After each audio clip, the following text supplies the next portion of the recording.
Saudações, eu sou Marcos Valério XR, hoje é o dia 10 de novembro de 2023 e este é o terceiro vídeo encomendado por um membro do canal que, como eu já falei em mais de uma ocasião, em especial neste vídeo aqui, todo membro do canal tem direito a pedir um vídeo próprio com o conteúdo que lhe interesse.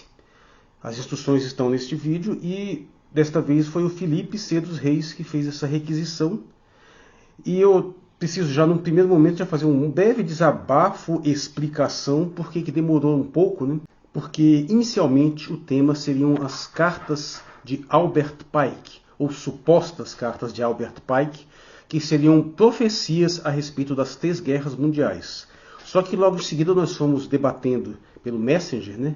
E acabou que ele me sugeriu um vídeo do Apóstolo Rina, dando uma entrevista no Inteligência Limitada, que por sinal é um programa que eu acho muito bom. O modelo de entrevista dele acho que funciona muito bem. Só que essa entrevista é muito grande, já tem mais de 3 horas de duração, né? E eu não poderia fazer cortes e reacts a respeito de um determinado assunto sem primeiro dar uma olhada no vídeo todo, né? Apesar de que este tema está apenas no começo do vídeo. Então primeiro eu assisti o vídeo inteiro na íntegra, né? E acabei chegando à conclusão que o tema inicial é mais do que suficiente para a gente fazer uma abordagem interessante. Assim, e outro motivo pelo qual está tendo uma certa dificuldade, uma demora para eu gravar vídeos, são as condições ambientais, né? Porque dentro de casa está muito quente, estou gravando agora de manhã cedo para tentar evitar um pouco do calor. Lá fora está muito difícil porque as cigarras estão incomodando muito, apesar que já está bastante mais leve agora. E ou está um calor absolutamente infernal, ou está chovendo e os insetos também prejudicam muito, então realmente está complicado fazer essas gravações nesse momento, né? Mas agora a situação parece que começa a melhorar, né? Então talvez a gente movimente um pouco mais o canal. Já vou avisando também que o próximo vídeo para membros que já foi encomendado foi pelo Wellington Ricardo e que vai ser muito mais fácil, porque esse realmente não tem nem que preparar muita coisa. É um assunto, aliás, que eu sempre tive alguma coisa a dizer, mas que eu nunca toquei nesse canal, que é sobre a questão do veganismo, que vai abordar vegetarianismo de forma geral, né? De qualquer modo, essa temática das cartas em si, ela tem muitos outros conteúdos na internet, sendo que eu acho que o melhor, o mais sintético, está no famoso canal Fatos Desconhecidos, né? De qualquer modo, isso acabou me levando ao elemento inicial. Em vez de fazer uma abordagem do apóstolo Rina, no geral, porque é muito longa, eu percebi que apenas abordar a questão das cartas em si funciona como um modelo explicativo da temática inteira, porque esse vídeo lá do apóstolo Rina, né, ele basicamente é um sionista cristão, né, que tem toda aquela teologia para justificar uma série de fatores, justificar as visões proféticas, justificar de uma certa forma o fundamentalismo religioso, não no mau sentido. Ajuda inclusive a ver algumas coisas, até recomendo que você veja o vídeo, mas com cuidado, porque ele é bastante convincente, ele é muito bem articulado, ele simula um equilíbrio, até porque pelo fato de que o Inteligência Limitada é um programa que meio que demanda isso, ele demanda uma certa neutralidade, né? Então o apóstolo Rina, ele consegue de fato passar a impressão de ser uma pessoa neutra, apesar de que ele não é. Ele tem um viés bastante direcionado. Se você for ver vídeos dele em outros contextos, você vai notar isso. É um sujeito que realmente faz uma abordagem inicialmente bastante interessante, né? Mas de repente descamba para aquele anticomunismo maluco, lá, aquele fundamentalismo, aquele sionismo escancarado, né?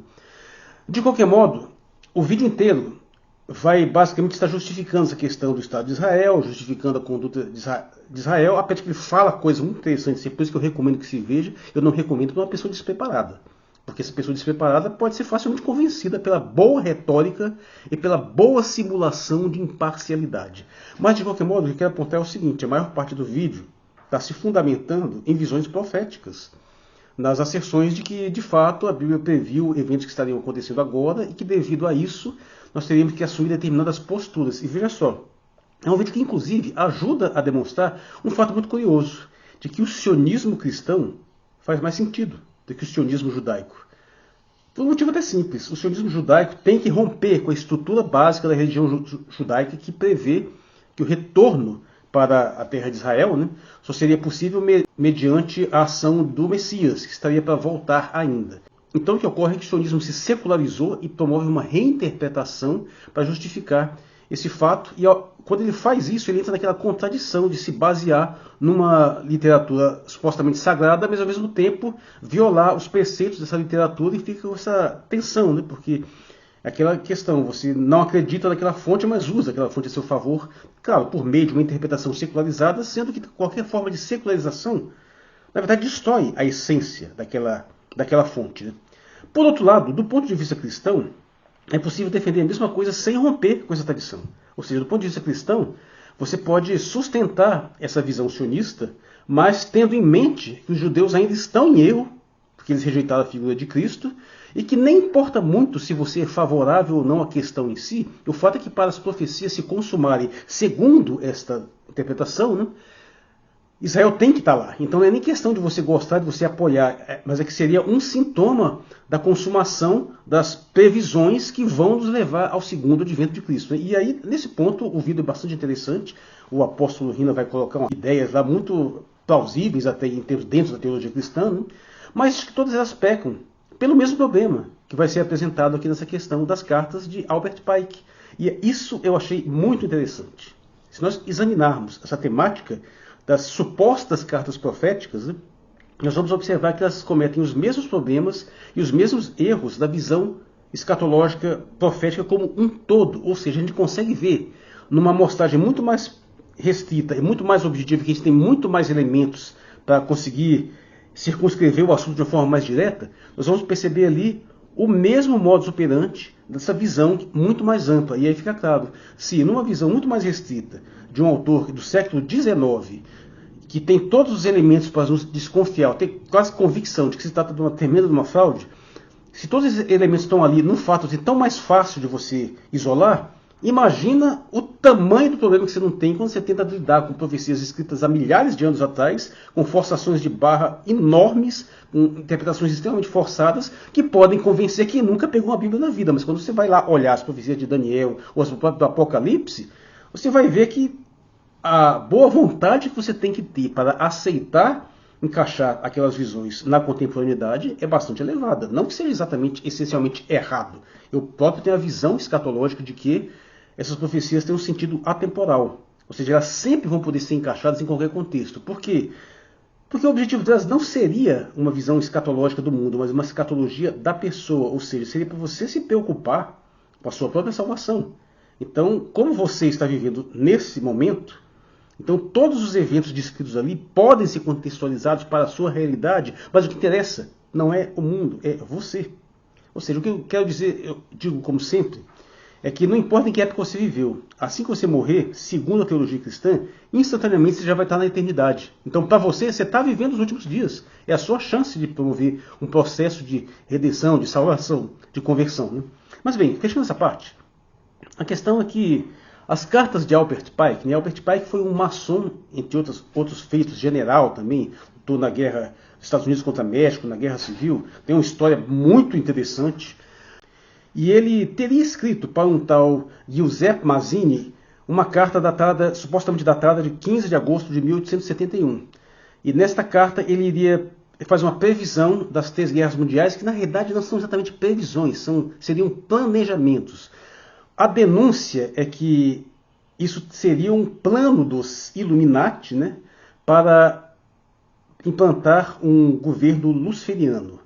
Bom, dizendo de uma forma básica, já adianto que essas cartas certamente são fraudes. Apesar de serem supostamente escritas em 1871, elas só foram publicadas em 1959. Só se foi ouvir falar da existência delas nesta data de 1959 por um certo William Guy Carr, que é basicamente um famoso teórico conspiracionista cristão que tem essa visão já escatológica toda. E é do ponto de vista dele que existem essas cartas. Não existe nenhuma comprovação externa, nenhuma comprovação adicional. E quando você analisa o conteúdo das cartas, fica totalmente óbvio que elas foram escritas de uma forma anacrônica. Provavelmente foram escritas depois da Segunda Guerra Mundial. Eu acho que elas erram a análise em retrospecto das 2 guerras. E aí faz uma previsão para uma terceira guerra que não tem como estar muito acertada também, apesar de que superficialmente podem convencer uma pessoa desavisada. Bom, então eu vou fazer o seguinte, eu vou deixar o apóstolo Rina falar um determinado momento, porque ele faz uma abordagem ainda com mais um nível de improbabilidade, né, que é baseado num livro de Doc Marx, que é um autor extremamente obscuro. Então o apóstolo Rina acrescenta mais alguns níveis de de improbabilidade. E ele próprio faz uma interpretação que já distorce um pouco daquele texto original das cartas. E para isso a gente vai comparar com um vídeo muito melhor que descreve essas cartas de uma forma mais literal. Mas eu vou então mostrando o conteúdo aqui e fazendo umas interrupções. É grande, vai ficar grande, não tem como não ser. E fazer uma comparativa e depois eu vou comentando ponto por ponto. Portanto, vou fazer esse pequeno corte do vídeo da entrevista dele no canal Inteligência Limitada, começando por aqui. O que está acontecendo agora com Israel, no ponto de vista escatológico, é alarmante, porque para que o governo do anticristo se estabeleça, teria que haver uma terceira guerra mundial, e essa terceira guerra mundial estaria prevista para acontecer entre Israel e os palestinos. Palestinos árabes, porque os palestinos são árabes. Então árabe em geral. Em geral, né? Obviamente. E eu descobri um ex-satanista chamado Doc Marx, que escreveu um livro chamado O Segredo dos Illuminatis. Tá. É uma espécie de Daniel Mastral dos Estados Unidos. Tá. E Ele foi satanista e aí revelou a galera. Saiu do satanismo, conhecia toda a agenda, conhecia todo o projeto, e aí ele trouxe algumas revelações que, na nossa ótica, são teorias da conspiração e que só o tempo vai mostrar se elas são teorias ou não. Bem, eu já queria chamar a atenção para o fato de que ele não sabe o que é teoria, o que eu vou comentar mais tarde. Mas eu queria apontar aqui a questão do satanismo, né? O cara é um ex-satanista, é uma acusação comum, né? Eu já apontei no meu vídeo sobre satanismo que, na realidade, só quem assume esse rótulo, né, são pessoas que, evidentemente, não corroboram a teologia em si. É o caso da Bíblia Satânica de Anton LaVey, que é assumidamente uma espécie de paródia. Ele não realmente leva a sério de forma literal o conteúdo teológico ao qual ele está se opondo. Fora isso, absolutamente ninguém se assume como satanista. Então só poderiam ser supostos ex-satanistas que sempre têm uma espécie de visão muito fechada em determinados elementos, né? Tem dois livros que eu até recomendo bastante, são os livros da Rebecca Brown, né? Ele veio para libertar os cativos e A Guerra Espiritual. Eu fiquei muito fascinado com esses livros, porque em termos assim de narrativas, são um romance espiritual muito bom, né? Então o conteúdo dele literário, para fazer, se é que não fizeram, deve fazer um filme assim impressionante. Mas é uma visão extremamente problemática em termos de compreensão do mundo, em termos de forçações, né? Mas só para pontuar que, via de regra, quando você fala em ex-satanista, você já tem que ficar um pouco desconfiado, porque você já vai ter um direcionamento aí totalmente previsível, que é aquela pessoa que tenta falar da autoridade de alguém que participou de algo e rompeu completamente, que é uma coisa que eu sempre acho bastante problemático, e cheio de hipérboles que o apóstolo Rina, que não vai deixar aparecer de uma forma muito nítida. Ele, como eu disse, ele tenta simular uma certa imparcialidade, uma certa visão, até um certo ceticismo. Ele está sempre falando supostamente, mas ele leva tudo isso a sério. Então vamos seguir adiante. Então ele diz que 1870, 22 de janeiro, Albert Pike, que é uma espécie de papa da maçonaria, o cara que escreveu o livro Moral e Dogmas, que é uma espécie de bíblia da maçonaria, ele teria tido uma visão dos seus espíritos guia, e nessa visão ele e os seus co-conspiradores então entenderam como que a nova ordem mundial precisava ser estabelecida. Porque você pensa, se a Bíblia diz que um dia vai haver um anticristo que vai governar o mundo sob um único governo, uma única moeda e uma única religião, isso não é o tipo de coisa que acontece do dia para a noite. Isso não é o tipo de coisa que acontece em alguns anos. Então tinha que estar havendo um trabalho de séculos. Tinha que haver pessoas envolvidas nesse projeto, com ramificações em todos os setores e segmentos da sociedade, incluindo o sistema financeiro, para que um dia o mundo pudesse entrar num colapso e o anticristo surgisse como esse solucionador de todos os problemas da humanidade. O que é interessante da gente observar é essa limitação humana do anticristo, né? Ou seja, ele teria que ter todo um preparo, toda uma série de fatores para poder agir no mundo diferente de Deus, que pode agir de uma forma completamente unilateral, independente das pessoas quererem ou não, ele poderia fazer uma ação. Então, nesse sentido, entendo, o anticristo é necessariamente um humano, ou pelo menos alguém humanizado e com as devidas limitações humanas. Então, será que existe realmente essa elite que está por detrás desses acontecimentos, que está mexendo os pauzinhos, puxando os fiozinhos? E aí ele traz essa revelação, dizendo que esse projeto lá atrás foi dividido só com a cúpula do pessoal dele lá. E aí isso foi... É como se tivesse um planejamento a longo prazo? Um planejamento a longo prazo. Um dia a gente vai levantar o anticristo. O que precisa acontecer até lá? Então, da mesma forma que Jesus trabalha na terra através da igreja, a igreja na terra são as mãos de Jesus, é a boca de Jesus. Se realmente vai haver um governo do anticristo, ele teria que ter a sua igreja, ele teria que ter os seus trabalhadores, ele teria que ter seres humanos envolvidos nesse projeto. E aqui a gente vê a doutrina dispensacionalista que faz com que Deus, na contemporaneidade, agiria de uma forma diferente. Porque não foi assim limitado a uma igreja que teria ocorrido no passado. Deus não precisou da ajuda de uma igreja para parar a rotação da terra no cerco a Jericó. Não precisou disso para promover um dilúvio. Então você vê que, de uma certa forma, essa noção corresponde a uma mundanização da religiosidade, onde ela vai ficando cada vez menos sobrenatural e cada vez mais dependente da ação humana. De uma certa forma, a divindade que anteriormente tinha um controle total e direto da natureza, e não sabe-se lá exatamente por que isso não era suficiente, hoje não tem mais esse controle e age meio que exclusivamente por vias humanas. Curiosamente, eu acho que isso faz muito sentido, porque quanto mais pessoas no mundo, mais de uma certa forma o divino estaria limitado de promover ações sem interferir na ideia do livre-arbítrio, né? Quando você tem uma população muito pequena, você tem mais espaço de ação sem ter que lidar com esse risco de violar um preceito que você mesmo impôs, né? Mas com o mundo cheio de gente, fica meio complicado mesmo você promover uma ação direta física no mundo, intencional, sem promover uma série de perturbações que dificultariam esse livre-arbítrio, né? Mas isso é uma reflexão assim que a parte que eu acho até que pende mais para uma ideia de ficção teológica do que qualquer coisa. Então ele diz que teria que haver 3 guerras mundiais para a nova ordem mundial poder se estabelecer. Ele prevê que essas 3 guerras não poderiam ser guerras como o mundo já estava acostumado, ela tinha que ser numa escala mundial, numa escala global. O que já é um outro problema, né? Porque, sinceramente, chamar a Primeira Guerra Mundial de global é um eurocentrismo escancarado. A Primeira Guerra Mundial foi ali, na Europa, aquele pedacinho ali da Eurásia, com algumas repercussões, claro, em outros lugares, inclusive algumas repercussões indiretas até nos Estados Unidos, mas é extremamente limitado. A Segunda Guerra, sim, foi muito mais abrangente, mas até essa você pode questionar a sua globalidade, né? Considerando que, por exemplo, do meio para o sul da África não atingiu absolutamente nada, de forma direta também não atingiu a maioria dos países da América, mas sim, eu aceito que se chame a Segunda Guerra de uma guerra global, mas a primeira, de jeito nenhum. E aí eles citam muito aquela história da tese batalhando contra a antítese para que se surja a síntese. Então como é que é isso? Eu preciso entender esse conceito ocultista. É tese batalhando contra antítese que vai me trazer síntese.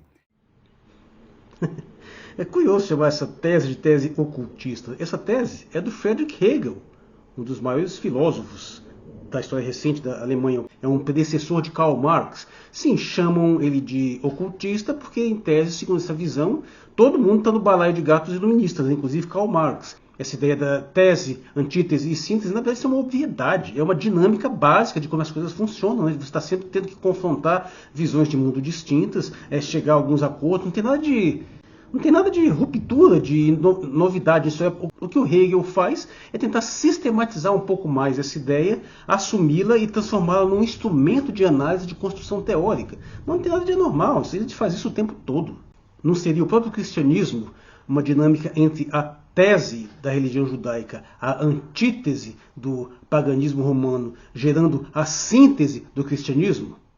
Então as guerras mundiais, segundo essa teoria, segundo Doc Marx e essa revelação... Quero chamar a atenção para a escadinha aí, né? Segundo Doc Marx, que na verdade é baseado em William Guy Carr, que em tese se basearia em Albert Pike. Aí você já vê essa sequência de embasamentos onde vai gerando algumas distorções, né?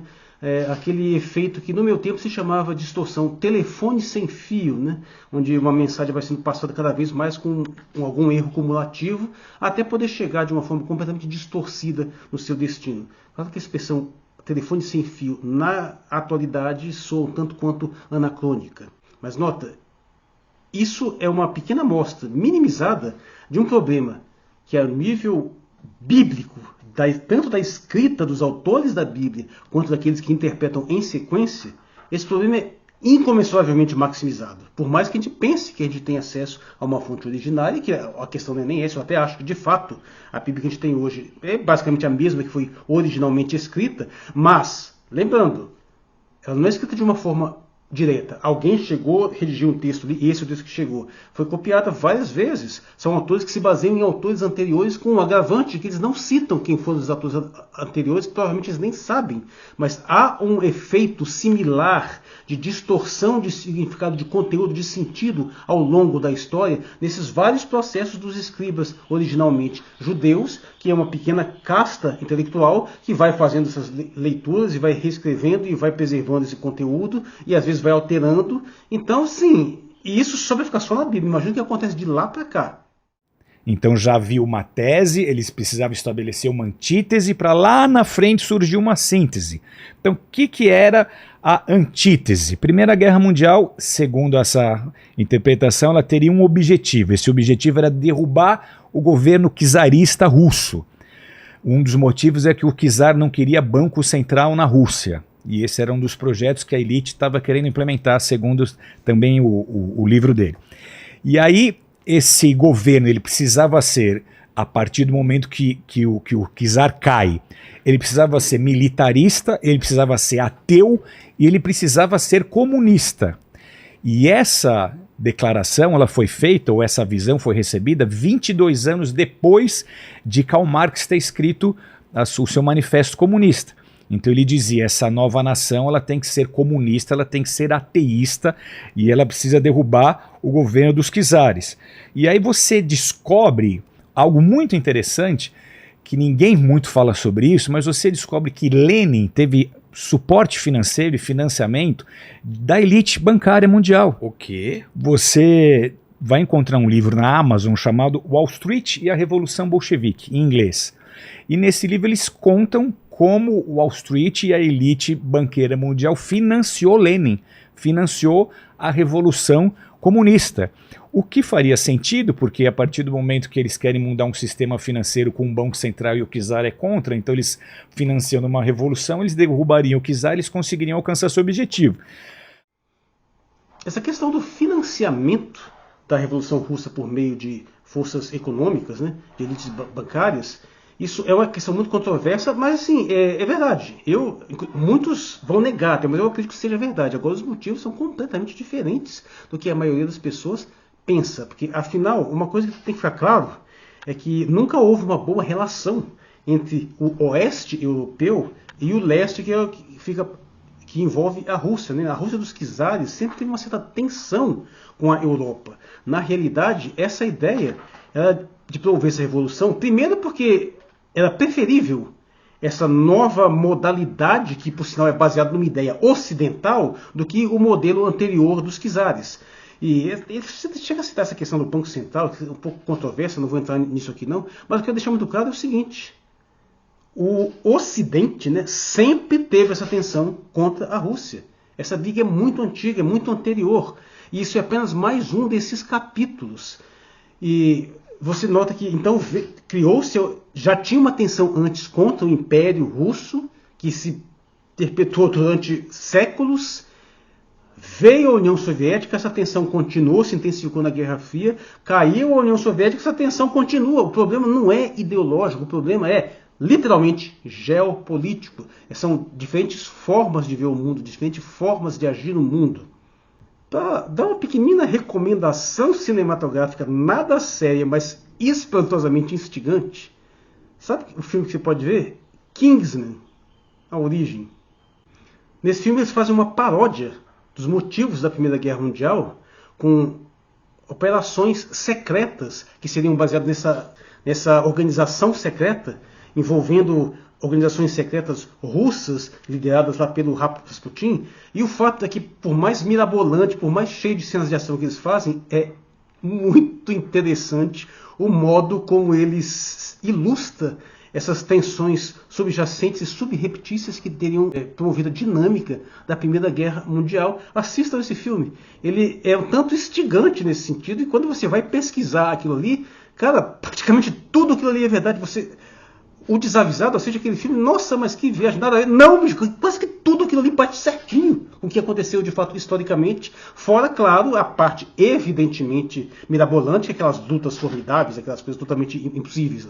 Mas assistam, esse filme é impressionante. O primeiro Kingsman já é muito bom, o segundo já não gostei nada, mas esse Kingsman, A Origem, é muito interessante. Aí a Segunda Guerra Mundial, então a Primeira Guerra Mundial, ela cria uma nação comunista. O comunismo até então era teoria. A partir da Revolução de 1917 com Lenin, você passa a ter então uma nação que está aplicando os conceitos comunistas. E é aqui que você vê de forma escancarada que o cara não sabe do que está falando. Primeiro, não sabe o que é teoria. Acha que teoria é uma possibilidade, é uma hipótese, não tem noção do significado de teoria. Mas aí ele vem falar da teoria comunista da nação que estava aplicando conceitos comunistas. Totalmente falso. Nenhuma nação nunca aplicou conceito comunista nenhum. Esse negócio de você confundir comunismo com socialismo é absolutamente inviabilizante. Se o cara não faz essa distinção, veja, não tem jeito, nada faz sentido, porque há uma descrição que, embora não seja muito aprofundada, é razoavelmente simples, sintética a respeito do comunismo. E é principalmente, no sentido de Marx, a ausência de Estado. Nunca existiu nenhuma grande experiência nacional que não tenha Estado. E isso não é o único problema, tem uma série de problemas subjacentes aí. Mas o simples fato de o sujeito não conseguir fazer essa distinção explica muita coisa. Explica, por exemplo, por que o apóstolo Rina vai chegar a um determinado momento para fazer um pronunciamento e falar na época da eleição, né? E até no primeiro momento falar bem, que você tem que ler os conteúdos, não tem que ficar só acreditando no que os outros falam. Durante o tempo você vai até pensando que ele está fazendo uma espécie de, ou uma síntese, uma rejeição, tanto de Lula quanto de Bolsonaro, e depois que faz essa apresentação inicial, que até parece sensata, de repente, não, mas aí, se você votar em Lula, o comunismo vai tomar conta do Brasil, sabe? Como se Lula já tivesse governado antes, e não tivesse conhecido porcaria nenhuma no sentido comunista, e como se não fosse auto-evidente que hoje o Lula ainda é muito menos à esquerda do que era, e nem socialista ele era, e é menos ainda agora, e o imbecil me vem com essa palhaçada de ameaça comunista em plena contemporaneidade. Estou falando, isso é demência. E isso ferra tudo, porque destrói até mesmo a perspectiva profética dele. Se tivesse essa distinção um pouco mais sintonizada, tivesse uma leitura mais precisa, até do ponto de vista doutrinário ele se sairia melhor, pelo menos ofereceria uma leitura até mais eficiente, no sentido de convencer as massas do que como eu tenho uma burrada elementar dessas que denuncia que o sujeito não tem a noção mínima dos fatos que estão efetivamente ocorrendo no mundo. Na Segunda Guerra Mundial, o objetivo seria já outro. O objetivo seria fortalecer essa nação, transformá-la numa superpotência para que ela tivesse força para destruir outras nações e para destruir religiões. E se você analisa o que aconteceu na União Soviética, você descobre que a cartilha foi seguida à risca. Então é uma teoria? É, mas quando você compara com a história, é um pouco assustador, porque você diz, poxa, isso se cumpriu. Quando a União Soviética foi estabelecida, todas as nações do leste europeu viveram sob esse jugo, perderam as suas liberdades, ninguém mais passava da fronteira, eles tiveram que se sujeitar àquele regime. E as religiões todas foram severamente perseguidas. Então há casos de rabinos, de padres, de pastores. Os meus antepassados, eles vieram fugitivos da Rússia, da Ucrânia, exatamente por eles terem tido uma impressão de que o comunismo entraria, de que haveria essa revolução. Na verdade, houve uma profecia naquela época de que um dragão surgiria do leste e iria acabar com a liberdade religiosa. Então eles correram para o Brasil, e muitos letos, polacos, ucranianos. Na verdade, a Ucrânia, nesse período, ela pertencia à Rússia. Kiev era a capital da Rússia. A Ucrânia foi criada por Lenin. Aqui fez uma confusão danada, mas não creio que tenha sido intencional. Kiev era a capital da Rússia, não nessa época, foi anteriormente. Mas a questão aqui, você nota, o cara pega um fato histórico consumado e diz que previu isso lá atrás. Só que falta demonstrar se de fato previu isso lá atrás. Não tem evidência nenhuma a esse respeito. Só que até mesmo essa leitura, posteriormente, está falsificada, porque não conseguiu acabar com a religião. Se você for ver hoje a Rússia pós-soviética, se vacilar, é mais religiosa do que era antes. Tem uma enorme presença de islamismo lá e o cristianismo ortodoxo renasceu. Ou seja, nesse sentido, não se conseguiu promover esse espalhamento do ateísmo, sendo que o mundo hoje é menos ateu do que era naquela época. Então isso já gera uma tensão aí que você vai observar mais pela frente, que compromete toda a visão de planejamento, que se por um lado é uma profecia, na verdade é um plano. Na verdade não há muita diferença entre uma coisa e outra, porque de uma certa forma toda profecia acaba espelhando um planejamento, da mesma forma como todo planejamento acaba meio que sugerindo uma profecia, né? Então eles correram, eles saíram do país, alguns vieram para o Brasil, foram se estabelecer lá no interior de São Paulo, na Varpa, próximo a Tupã. Então isso aconteceu. Eu tenho amigos pastores que estão hoje com 90 anos, 95 anos, que eles me contam como que o comunismo perseguiu a fé. Não somente a fé cristã, mas também a fé judaica e de qualquer outra religião, inclusive a religião ortodoxa, que era a religião oficial da Rússia. Então você teve um assalto da espiritualidade dos russos de 70 anos. Enquanto o comunismo imperou, ninguém escutava falar de evangelho, ninguém podia falar em religião. A religião era o Estado. O povo tem que depender do Estado, não depender de Deus, porque essa é uma premissa do marxismo raiz. O marxismo raiz é ateu. Aí a Segunda Guerra, ela acabou dando capacidades à Rússia que ela não possuía antes. A Rússia emerge da Segunda Guerra Mundial como essa superpotência. E aí, onde é que entra a história de tese, antitese e síntese? A gente já tinha tese. Tese era capitalismo. Criou-se um regime oposto ao capitalismo chamado comunismo. Tese, antitese. Eles estão brigando entre si. Com isso se criou a Guerra Fria. O último século inteiro, o mundo esteve sobre a tensão de uma possível guerra, um conflito nuclear entre Rússia, entre União Soviética e Estados Unidos. Então era comunismo versus capitalismo. E realmente essa tese e antítese dividiu o planeta. Essa polarização hoje ela é extrema. Nós estamos vendo extremismos dos dois lados. Então você tem direita extrema, você tem esquerda extrema e tem pouca gente que não se define. As pessoas estão tendo que escolher um lado ou outro. Por quê? Porque eles sempre vão precisar, de acordo com essa interpretação feita, eles sempre vão precisar do povo dividido. Então vou colocar proletário contra empresário, contra burguês, eu vou colocar negro contra branco, eu vou colocar hétero contra homo, eu vou colocar árabe contra judeu, porque dessa forma, enquanto as pessoas estão discutindo entre si, eles não estão atentos ao que na verdade está acontecendo num plano maior, eles não estão percebendo como que sutilmente o planeta está sendo conduzido para esse momento em que o mundo vai se tornar uma nova ordem mundial e esse anticristo vai governar. Aí veja só, ele não falou sobre a tese, sobre a antítese do capitalismo e do comunismo? Como é que ficou a síntese? Porque a princípio o bloco comunista caiu, né? Qual foi a síntese? Bom, na verdade, você tem que entender que tanto o capitalismo quanto o socialismo, ou no sentido marxista, eles são, de certa forma, ateus. Eles são negação da religiosidade. O bloco ocidental, né, liberal, só foi efetivamente assumir uma visão mais religiosa a partir do momento que ele percebeu que isso era um diferencial útil para combater o avanço do socialismo, né? Porque ele apelou à religiosidade popular, que antes ele próprio, aliás, continua atacando até hoje, né?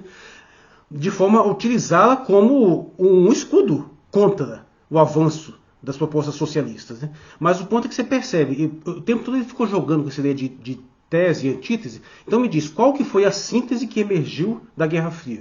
Se esse ateísmo basicamente se dissolveu, ou seja, ele não cumpriu um papel dentro do que ele estava falando, sem contar uma série de erros de análise que ele coloca aí, que eu não sei nem se vale tanto a pena abordar. Além do fato de que essa polarização, de uma certa forma, sempre existiu.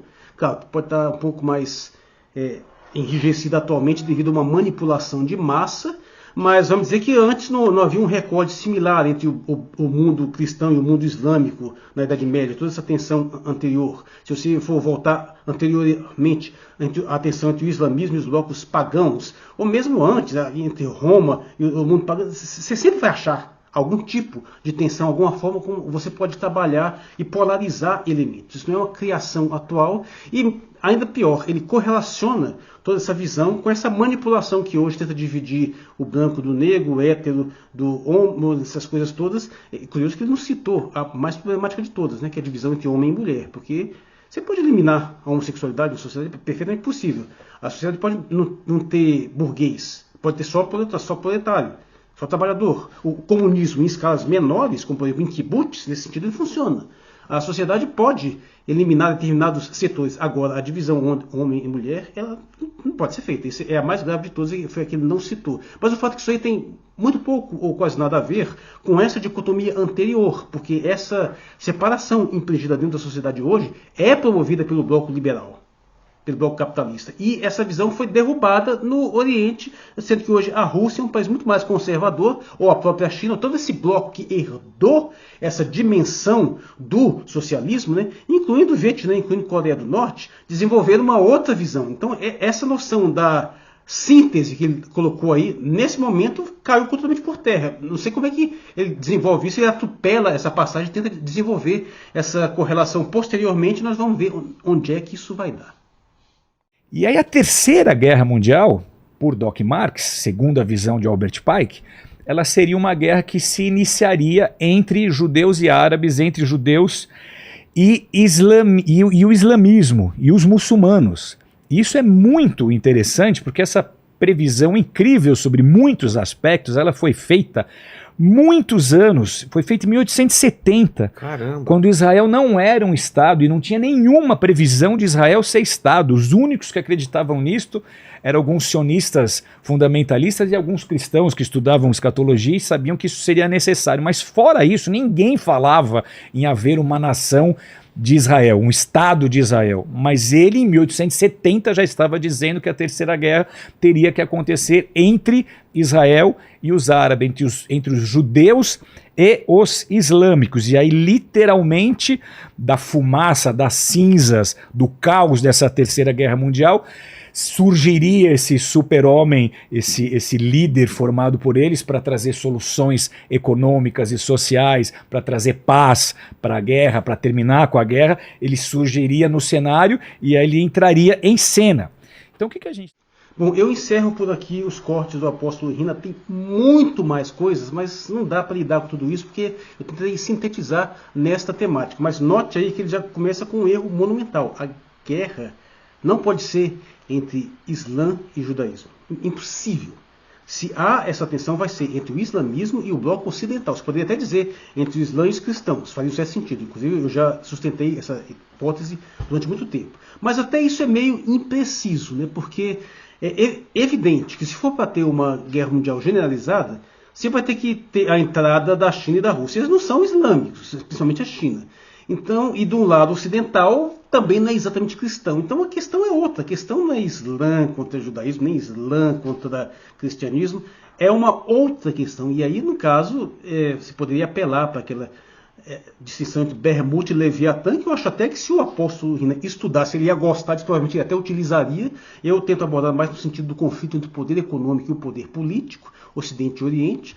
Mas assim, só para pontuar que ele faz uma série de elucubrações, e aí eu não sei como é que ficou a tese e a antítese que ele está levantando aí, né? Porque de uma certa forma, nada foi exatamente como ele falou. Só que se a gente for observar mais, numa leitura mais direta dos textos em si, das tais profecias / projetos do Albert Pike, você vai notar que o apóstolo Rina forçou um pouco a barra, pelo menos aparentemente, né? Porque eu também não li esse conteúdo original.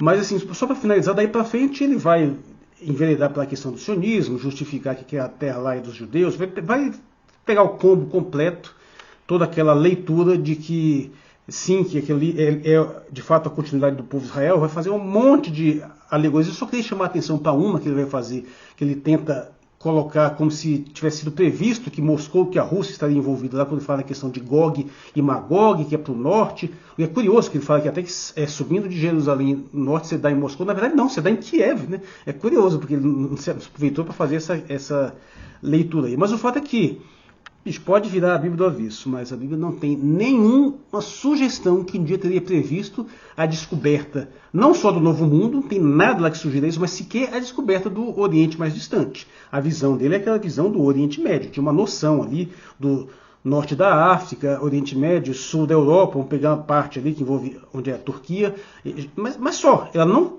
jamais intuiu a ideia de uma China, por exemplo. Na verdade, nem sequer de uma Rússia. O norte lá de Gog e Magog não é Moscou, tem uma outra visão que eles têm lá. Muito menos Japão e Coreias, Oceania, então ela não tem essa noção. Agora, isso não impede que você faça uma expansão, porque no fundo não deixa de ser uma projeção geográfica, onde você vai na direção norte, sul, leste, oeste, você acha outras coisas. Então, ainda assim, isso não invalida totalmente essa visão profética. Eu só diz que ela fica excessivamente simplificada e só aponto para a questão de que tem que tomar muito cuidado dessa distinção entre a profecia e o planejamento, porque é aí que está o detalhe.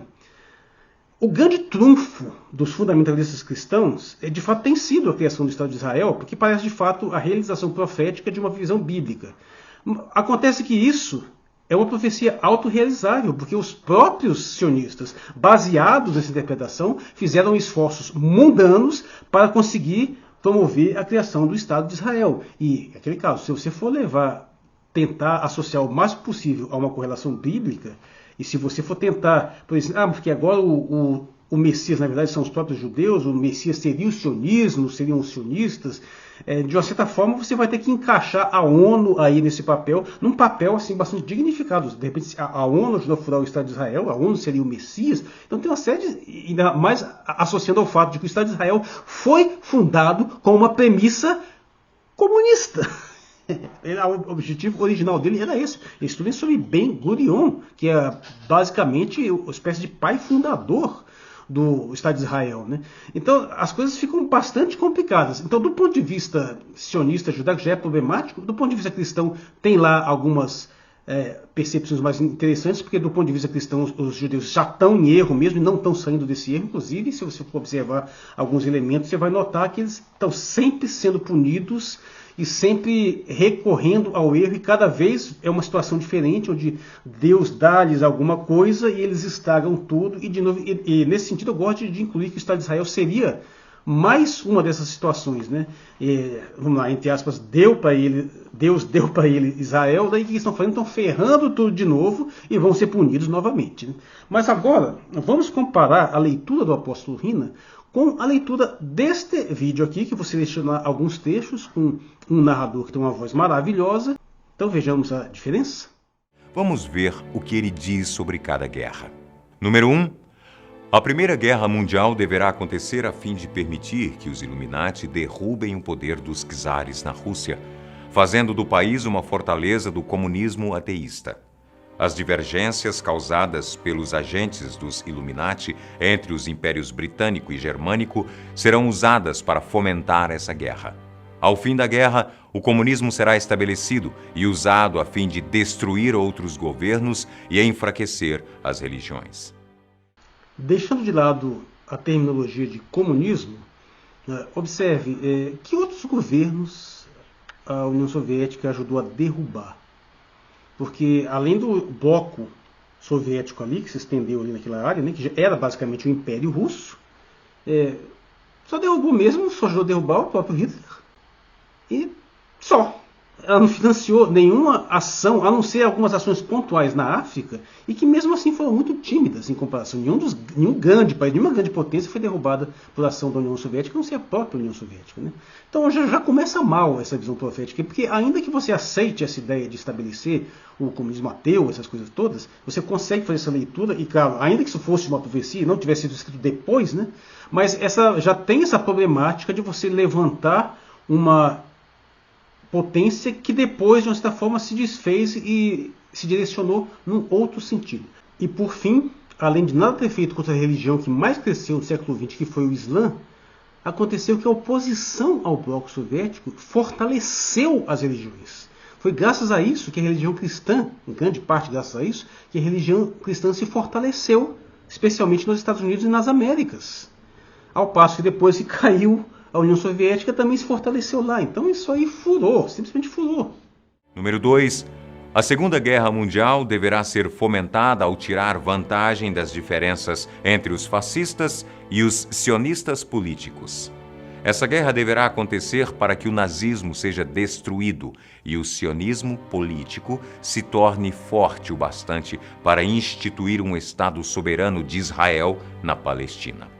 Durante a Segunda Guerra Mundial, o comunismo internacional deverá se tornar forte o bastante para equilibrar o domínio do cristianismo, que será limitado e deixado em xeque até o momento em que for necessário para o cataclisma social final.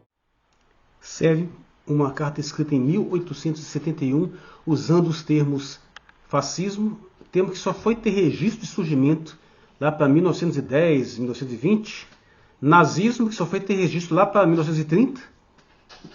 Engraçado, sionismo existia, e sionismo político, sionismo sempre foi político, nem entendo muito isso, só se for para distinguir de um sionismo religioso, não sei. Mas o fato é que isso aí tem um anacronismo auto-evidente. Não teria como ele utilizar esses termos. Ele poderia ter falado, talvez, num nacionalismo, nem sei se o termo era cabível, ou poderia ter falado em uma alusão qualquer que remetesse a alguma tradição, em vez de usar o termo fascismo, tornaria o projeto, a profecia, um pouco mais crível. Mas aí ele meio que se desmascara também, né? Também não sei o que ele quer dizer quanto a essa tensão entre os fascistas e os sionistas políticos, que se existiu foi irrelevante. Ao passo que entre os nazistas e os sionistas havia união, eles eram aliados. A ideia de criar um Estado judeu para mandar os judeus para lá era ótima para os alemães. Eles chegaram, de fato, a ter a famosa exemplo das moedas, esse evento aqui de apoio dos nazistas e sionistas. E, por fim, que domínio do cristianismo. Nesta época, os Estados Unidos já era um país secular, já com uma série de predisposições, já tinham rompido, e a Europa também já tinha em grande parte rompido com o cristianismo. O próprio nazismo e o próprio fascismo já tinham uma certa ruptura. Então, não havia essa polarização entre o bloco ateísta e o bloco cristão. No caso, se você for fazer uma polarização, era entre o socialismo e o capitalismo. Então, ele se colocou em termos diferenciados aí. Só que isso aí seria até inteligível, faria um certo sentido, do ponto de vista de alguém que está realmente falando de um tempo anterior, né? Você poderia adaptar. Mas a partir do momento que você usa os termos fascismo, nazismo, e você faz essa confusão toda, e você acaba piorando a situação, que vai ficar pior ainda daqui para frente. Número 3. A Terceira Guerra Mundial deverá ser fomentada pelas diferenças causadas pelos agentes dos Illuminatis entre os sionistas políticos e os líderes do mundo islâmico. A guerra deverá ser conduzida de maneira que o Islã e o sionismo destruam-se mutuamente. Enquanto isso, as outras nações, que estarão mais uma vez divididas em relação a esse tópico, serão levadas a lutar ao ponto de completa exaustão física, moral, espiritual e econômica. Deveremos soltar os nihilistas e os ateus e provocar um cataclisma social formidável, em que todo o seu horror mostre às nações os efeitos do ateísmo absoluto, origem da selvageria e da desordem mais sangrenta. Então, em todo lugar, os cidadãos se verão obrigados a se defender da maioria revolucionária. Está errado. O correto é minoria revolucionária. E exterminará esses destruidores de civilizações. E a multidão, desiludida com o cristianismo, cujos espíritos deístas estarão sem direção a partir desse momento, vão receber a verdadeira iluminação por meio da manifestação universal da doutrina pura de Lúcifer, finalmente revelada para o público. Tal manifestação resultará do movimento reacionário que se seguirá da destruição do cristianismo e do ateísmo, ambos superados e exterminados ao mesmo tempo. Bom, o que eu quero apontar aqui é que se a leitura da Primeira e Segunda Guerra já foi problemática, uma leitura que foi escrita claramente posterior aos eventos e não entendeu eles na sua plenitude, a não ser dentro de uma ótica escatológica cristã muito específica, a visão então do futuro, né, que se essa carta de fato foi escrita por esse William Carroll, seja lá quem for, lá na década de 50, aí você vê mais problemática ainda, né? Primeiro que eu já apontei essa questão de que a tensão não pode ser entre o sionismo e o Islã, pura e simplesmente, ainda que você possa atribuir os sionistas cristãos, né, e subordinar toda a dinâmica, toda a política econômica do Ocidente ao sionismo. Acho que é até defensável. Mas você vai subordinar a China, a Rússia, a Coreia do Norte ao islamismo? Você consegue subordinar o Irã, parte do mundo árabe. Mas de lá para cá você não subordina mais ninguém, tem que ter uma outra chave de leitura aí. E no mais eu nem vou comentar muito, porque já é um tanto quanto evidente essa problemática toda aí, né? E se a gente voltar lá para o apóstolo Rina, você vê que já tem uma leitura diferente, porque aqui ele está dizendo que havia uma destruição mútua do sionismo e, ou seja, de Israel, praticamente, e do mundo islâmico. E você acredita nisso, na destruição total do Islã, do cristianismo, do sionismo, tudo para surgir uma nova religião? Meu amigo, isso é complicado, você tem que ter uma visão muito focada nessas temáticas mesmo, para achar que isso é minimamente concebível, pelo menos num curto médio prazo. De repente, daqui a um século pode ser, mas note que, como sempre, esse pessoal tenta colocar essas leituras no momento presente. E esse é um ponto crucial que a gente tem que ficar claro, né? Sempre, toda e qualquer visão nesse sentido, nunca faz uma previsão para o futuro. Sempre, sem exceção, a previsão é baseada no presente. Estamos vivendo os últimos dias. Se você ler a Bíblia, você vai notar a mesma coisa, especialmente o Novo Testamento. Você vê que a visão profética dos neotestamentários era claramente para aquela época ali. Toda a linguagem, toda desenvolvida para aquele momento, um pouco, algumas décadas, não chega nem um século no futuro, no máximo. Porque, como eu falei, é sempre para satisfazer uma leitura contemporânea. Você tem que reinterpretá-la para conseguir trazer para a contemporaneidade. Claro, você vai ter que achar que você tem que ter um chip na testa ou um chip aqui na mão para comprar coisas. Sabe que a gente não precisa de chip mais nenhum, né? Vai ter um reconhecimento facial, vai haver um reconhecimento de impressão digital, seja lá o que vier a surgir, mas eles vão estar sempre adaptando essas noções a um momento posterior.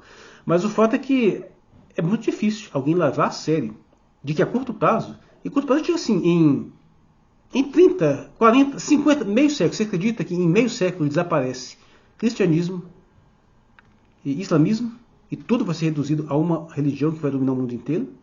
Por favor. Ainda que você tenha uma leitura plausível de algum momento futuro, isso vai demorar muito, não dá para ser aplicado nesse momento atual. E você sabe que tem sempre essa questão de tentar colocar para o momento mais próximo possível. Eu vi leituras escatológicas do 11 de setembro, associando as torres gêmeas a alguma profecia bíblica, e você viu isso anteriormente, a gente viu isso o tempo todo, e sabemos muito bem que o mundo teve mais risco de uma destruição generalizada, de uma terceira guerra, durante a Guerra Fria, especialmente durante a crise dos mísseis cubanos. E, bom, o que eu quero apontar é que, sintetizando, essas supostas cartas de Albert Pike, evidentemente são falsas. Elas foram escritas, esses parágrafos foram escritos certamente na década de 50, no pós-guerra, já tomando conhecimento desses fatos. Como eles são basicamente baseadas nessas leituras fundamentalistas cristãs, elas têm uma leitura própria que destoa da realidade política, econômica e ideológica dos fatos. Então elas têm por isso que gera essa estranheza. E aí ela tenta fazer essa previsão futura, que sempre tem essa elasticidade, mas que evidentemente não tem como ter uma percepção mais clara dos eventos. Porque pelo menos sobre a Primeira e a Segunda Guerra Mundial, você consegue descrever alguns eventos mais pontuais. Mas para a Terceira você já não consegue, já fica muito mais vago, né? É à toa que é o texto mais longo, mais rebuscado, mais cheio de metáforas, né? E o fato é que estamos diante, de uma certa forma, de mais de um mesmo, apesar de que há algum grau de aproveitamento maior na contemporaneidade, e até porque, apesar de terem sido lançado em 1959, você vê que o assunto está ficando mais em voga agora, né? Porque especialmente depois da invasão Rússia à Ucrânia, trouxe à tona mais essa temática, a ameaça maior de uma terceira guerra, que aumentou ainda mais agora, e vai aumentar mais ainda se os Estados Unidos resolver consumar sua ameaça à China. E nós estamos mais uma vez lidando com pessoas que acreditam ter uma visão profética e aqui pouco importa que, do ponto de vista suposto de Albert Pike, seria um planejamento, porque esse planejamento estaria obedecendo uma profecia de origem bíblica. Então as coisas sempre se confundem, com o objetivo de implantar o reino do anticristo. O próprio apóstolo Rina vai falar coisas muito interessantes, né? Primeiro vai dizer que o anticristo necessariamente tem que ser judeu, porque ele vai ter que surgir como alguém que desvia todas essas atenções e concentra numa leitura única, né? Mas se você for fazer mais leituras bíblicas, você vai notar que tem um monte de buraco, tem um monte de forçação, tem um monte de interpretação, e não tem como ser de outra forma. Afinal, a linguagem apocalíptica, em especial no Apocalipse, é extremamente simbólica, passível de inúmeras interpretações, como eu próprio faço em As Quatro Damas do Apocalipse, sem qualquer pretensão, mas eu consigo pescar elementos isolados que dão a impressão que eu estou falando de algo que tem uma base bíblica, que na realidade nem tem, mas é simplesmente a concepção poética, apesar de que tem muitas referências, tem muitas conexões. E o fato é que, mais uma vez, estamos lidando com pessoas que ou estão sendo extremamente ingênuas em suas interpretações, ou simplistas, ou estão mal intencionadas. Não que não haja uma utilidade para esse tipo de leitura, mas pela própria natureza da ideia de profecia, ela não poderia permitir que as pessoas a afetassem agindo contra ela, mas é o que acaba acontecendo na prática. Via de regra, uma profecia, a melhor forma de você cumprir é tentar evitá-la, né? E a maior forma de você sabotá-la é tentar cumpri-la.